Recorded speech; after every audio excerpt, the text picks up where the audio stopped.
Kenapa gap RM100 je?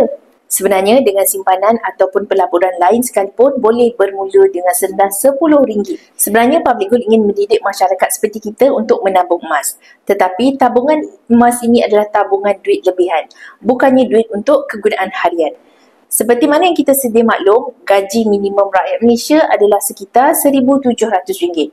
Pakar kewangan menyarankan untuk kita menabung sekurang-kurangnya 10% daripada pendapatan. Maknanya kita perlu menabung minimum RM170 setiap bulan.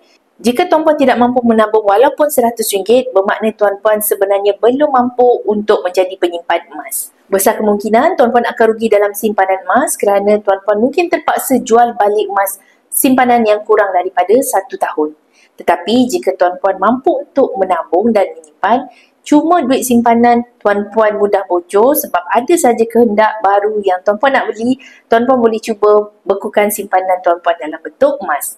Bagi tuan-puan yang sudah bersedia nak mulakan tabungan emas serendah RM100, boleh rujuk PIN pos saya, cara mudah daftar akaun dan saya akan bimbing langkah-langkah simpanan emas yang terbaik untuk tuan-puan.